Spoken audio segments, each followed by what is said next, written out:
Oke, lanjut pertanyaan berikutnya. Oke nih, Pak, ada kandidat di sebelah yang bikin program makan siang gratis, yang katanya mengatasi stunting, tapi dananya diambil dari relokasi bansos, pendidikan, kesehatan sebesar 40 T. Respon Bapak gimana? Apa Bapak juga mengadakan program makan siang gratis itu? Nah, gimana tuh Bang? Baru-baru ini juga anak bayi mau dikasih asam sulfat katanya. Boleh Bang dijawab. Silakan.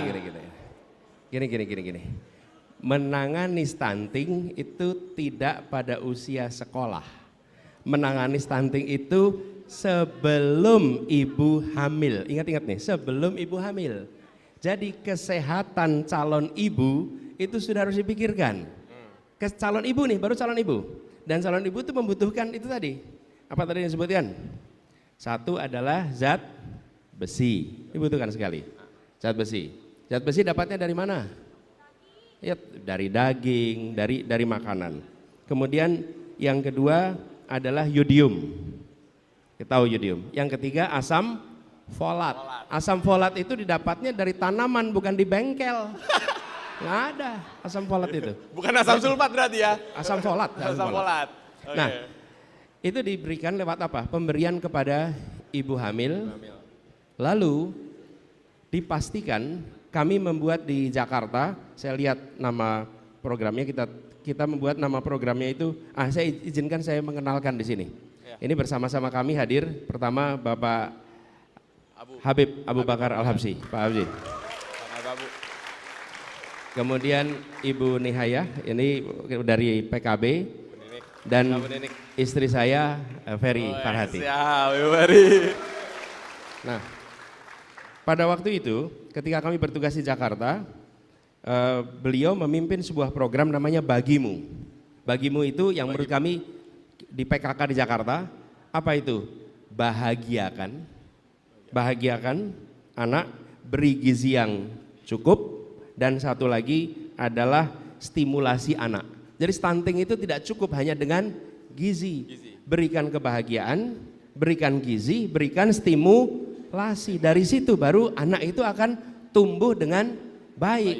Nah, itu yang kita ingin kerjakan. Caranya apa? Paling depan PKK. PKK itu ada dasawisma. Teman-teman tahu nggak dasawisma? Kalau sudah di berumah tangga biasa tahu. Dasawisma itu adalah kader PKK yang satu orang menangani 10 rumah, namanya dasawisma.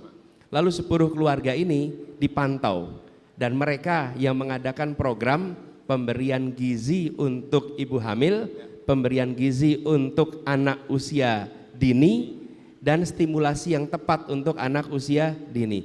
Ini tidak bisa dikerjakan oleh aparat pemerintah. Ini harus dikerjakannya oleh civil society, adalah PKK. Saya boleh minta dibantu nggak? Ini ada Bu Nini. Bu Nini, boleh. mau nggak Bu Nini?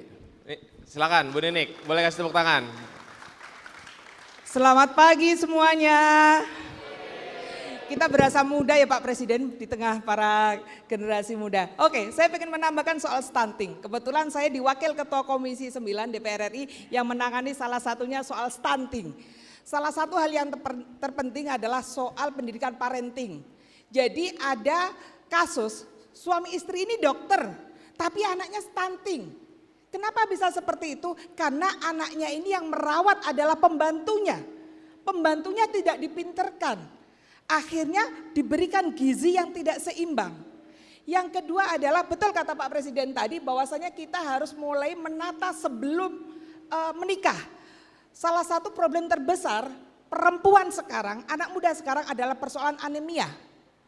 Jadi inilah yang perlu kita perbaiki jauh sebelum menikah. Anemia, dan kalau dikasih pil anemia itu pilnya nggak enak Pak. Jadi itulah yang menjadikan biasanya kalau dikasih di sekolahan itu dibawa pulang dan dikasihkan ke neneknya. Nggak diminum, nah ini menjadikan ketika hamil bermasalah. Yang ketiga adalah soal budaya.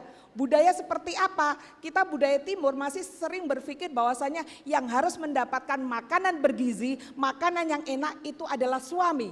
Sehingga kalau punya makanan bergizi, makanan enak, itu suaminya dulu yang dikasih makan. Istrinya yang sedang hamil cuma dikasih kuahnya. Nah, inilah yang harus kita rubah. Bagaimana yang namanya orang hamil ini butuh gizi. Dan betul bahwa stunting itu bisa diperbaiki 2 tahun pertama. 2 tahun setelah kelahiran itu yang harus diperbaiki. Kalau lebih dari itu sudah sulit untuk diperbaiki. Jadi bukan makan gratis. Kalau makan gratis anak 2 tahun belum makan gratis. Belum sekolah juga anak 2 tahun. Jadi yang penting adalah memperbaiki ketika anak itu stunting. 2 tahun pertama itu adalah kuncinya. Terima kasih. Sukses. Terima kasih Bu Nining. Memang jago-jago ini Bang Anies bawa kawan-kawan nih. Oke, pertanyaan selanjutnya. Anak muda Banjarmasin memang nyentil-nyentil nih pertanyaannya.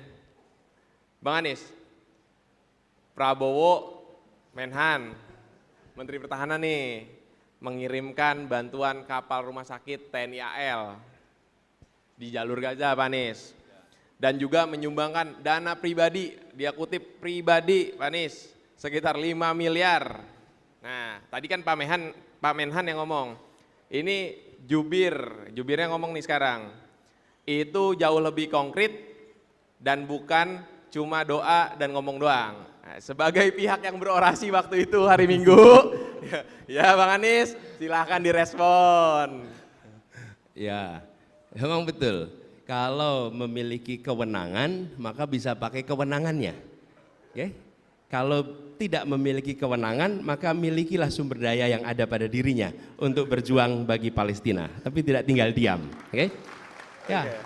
Ketika saya bertugas di DKI Jakarta, pada saat peristiwa itu terjadi, saya tentu tidak membawahi angkatan bersenjata. Jadi saya tidak bisa kirim sesuatu yang terkait senjata.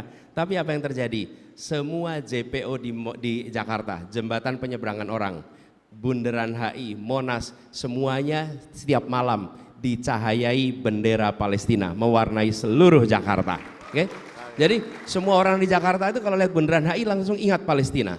Begitu lihat Monas ingat Palestina. Lewat JPO, jembatan penyeberangan orang di Jakarta, sepanjang Jakarta warnanya warna bendera Palestina. Membuat se-Jakarta menyadari ada penderitaan rakyat di sana. Karena itulah yang kita bisa lakukan di Jakarta.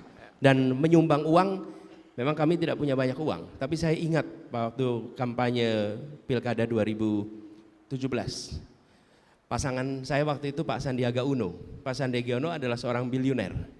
Lalu dia mengatakan di media bahwa sumbangannya Pak Anies itu lebih besar daripada sumbangan saya. Saya bilang kok bisa? Sumbangan Anies lebih besar. Saya hanya nyumbang untuk biaya Pilkada itu ratus juta, sementara beliau mengeluarkannya bermiliar-miliar, saya lupa angkanya. Tapi dia mengatakan sumbangannya Anies itu lebih besar daripada sumbangan saya. Kenapa? Karena kalau dihitung dari persentase, maka persentasenya Anies sangat besar dibandingkan kekayaannya. Oke? Persentasenya. Jadi kalau seseorang menyumbang, bukan angka nominalnya, bandingkan dengan kekayaannya. Berapa besar sumbangannya dibandingkan kekayaannya. Oke? Dari situ kita tahu sebenarnya ini sumbangannya kecil atau besar. Nah, Sandi mengatakan, saya menyumbang puluhan miliar, tapi kekayaannya dia triliun. Jadi puluhan miliar itu menjadi kecil dibandingkan saya yang menyumbang ratusan juta tapi kekayaannya hanya belasan. Maka itu menjadi presentasi yang besar. Itu jawabannya kira-kira. Oke, terima kasih.